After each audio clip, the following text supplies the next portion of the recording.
Hey guys, welcome back to another Skyrim Special Edition console mod video, bringing you 6 of the highest rated mods from the last 24 hours, 3 on Xbox One and 3 on PlayStation 4. Before we start guys, I just want to thank all of you for helping me reach 40,000 subscribers. I've had over 15,000 subscribers and 2 million views in the last 30 days alone, which is a crazy amount. There are some channels 10 times my size that don't even get 2 million views per month. So a big thank you to all you guys. It's my 3-year YouTube anniversary in a few days as well. When I started making videos, I always was aiming to reach 100,000 to get that silver play button. And I didn't really think it would happen, but if things continue to grow at the same speed, that will probably most likely happen next year at some point, which is super exciting. I mean, there are probably thousands of people who set out every month to do the same thing and never make it, so I'm very grateful to you guys for all the support. Okay, enough of that, we have 6 awesome mods to look at, so let's jump straight to number 1. Our first mod today is Combat Overhaul mod. Smilodon improves combat AI, increases lethality, and adds more depth to combat. Battles are more deadly, enemies fight like they're trying to win, and mechanics like time blocking, stagger, and attacks of opportunity create more depth. This is the lightest full-feature combat overhaul for Skyrim Special Edition, so what does the mod include? Well, it includes a configuration of power, more effective combat AI, dials up most combat styles in combat-related game settings to make opponents much more aggressive, decisive, and dangerous. Dynamic combat, which is optional. All actors on the battlefield have stamina costs. Using a weapon or swimming costs stamina. Actors are slowed when they are out of stamina. Staggers. Actors stagger when they fall to low health or take burst damage. Timed blocks. Blocking with 1 second after raising your shield or weapon staggers the attacker. You get increased lethality. Damage dealt and or taken is increased at all difficulty levels to make combat end faster. Attacks of opportunity. Deal more damage when attacking vulnerable targets from behind while they are casting a spell during their power attacks, staggered, sleeping, or paralyzed. And you move slower sideways and backwards to make it more realistic. All of this works for your enemies too. There are also some miscellaneous changes to game settings to improve the feel of combat. Faster magic and stamina regeneration in combat. The block and resistance caps are now 80%. Dual casting and spells now do 2.5 times damage for 3 times the cost. NPC mages now have correct magicka cost, and bashing costs much less stamina. So overall, a really cool overhaul to the combat system in game, and it's designed to make everything more immersive and more of a challenge for you compared to the vanilla game, and it definitely does that. So this mod is worth checking out. Next up, we have Immersive Leveling. This mod seeks to make the game more immersive by making the skills that you level up more realistic. Now, according to the author, he wasn't very happy with the way that your skills ranked up. Some of them were very high, some of them ranked up much slower than they should. By the end of the game, you had some that were 100, and others weren't, even though you used them just as much. Well, this mod seeks to remove that kind of thing. This is a simple mod that tweaks leveling to not be overpowered and super fast, but slightly faster where it should be, so that you feel like the skills can actually be leveled up, and so they progressively level up with you, doing tasks in the game normally, and not requiring you to stop and grind them up mindlessly. For example, if you're role-playing a blacksmith, you should get more points for creating things like armors and things that you're actually using, instead of having to craft hundreds of daggers every 5 minutes just to get up to the next rank so you can create some more different armors. So the mod makes the following changes. Smithing, enchanting, and alchemy are all now 50% faster. Speech, lockpicking, and pickpocketing are now 20% faster. Illusion, conjuration, alteration, and restoration are all 15% faster.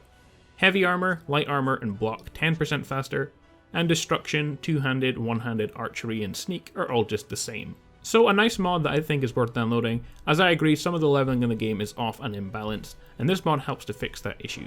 Personally, I would like to see some skills like armor reduced slightly as well, but that's just a personal choice. So you can let me know what you think of this one in the comments, and it's definitely worth downloading. Our third mod of the day is Boss Encounters Beasts of Skyrim, a mod that adds more bosses into the game, one of my favourite types of mod. This mod adds 16 new bosses to the world of Skyrim, and is intended for high level players. They're spread out across Skyrim in different locations. Each of these bosses has a detailed arena in which they are found, and a unique ward for each one. This mod is about exploring Skyrim for the biggest challenges in the game. So I'm not going to tell you where these bosses are, however what I will tell you is where to start and where to finish. In the Labyrinthian, there's a room with a wooden dragon priest mask, and going in there with a mask on teleports you to another arena. Go to this area, and there will be a book detailing the story of the mod and giving you some directions on where to find these bosses. Or of course you can just stumble across them throughout the world.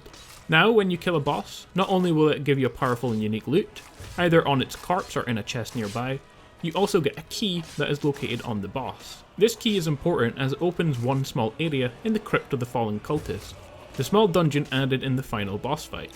You'll need all 15 keys to open all areas, and therefore enter the correct code to access the boss fight. These bosses are just generally enhanced versions of vanilla enemies, but the buffs added to them make enough of a difference to add some fun and excitement to the game.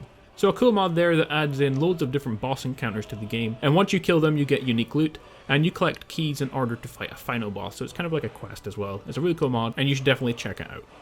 Next we have a player home to look at. It's been a while since we looked at one, and the Hermit's Mountain Cottage is a nice immersive house for you to live in. The Hermit's Cottage isn't big, but it doesn't need to be, as it's only for one person. After all, you are a hermit. However, it has everything you need in a home. It doesn't have a lot in the way of furniture, it's more of a workshop than anything, but it does have all the following things. A cold frame that can house 5 plants on the outside, mortar that can be used to grind wheat into flour, display with room for all your dragon mass and select number of amulets, staves and weapons, a custom wardrobe with many storage solutions, you get excellent views from the back of the house, smelter, tanning rack, chopping block, anvil, enchanting and alchemy stations, baking pot for all your pastry needs, custom bed with well rested bonus, and a follower bed that can be rolled out when needed, although it kind of goes against the fact that it's supposed to be a hermit cottage, shrine to Julianos and shrine to Kinnereth, and several storage solutions for most of your stuff. Overall, a small but cool player home that's lore friendly and immersive. It has everything you need in a home, except for extra beds for your family. It does have a small rolling mat for your follower.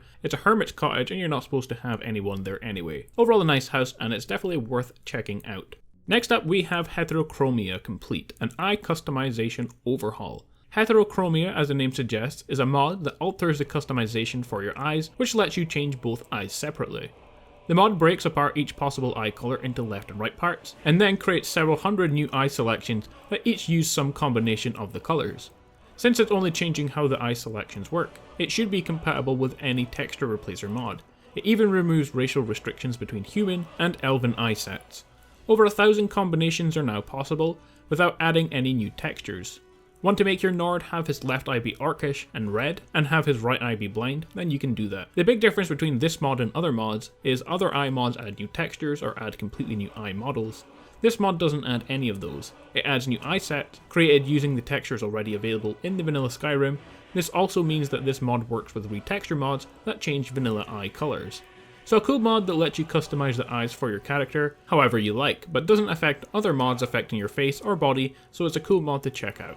Our final mod is a big one. It is a complete invasion cross overhaul of all of Skyrim. The invader? None other than Star Wars famous Grand Admiral Thrawn. This mod adds in a huge amount of stuff into the game. You only have to tell from the 1GB in size for the file that it is in fact a giant mod. The mod author offers some backstory to this mod, but it's a long story and you can click on the link to the mod to read it.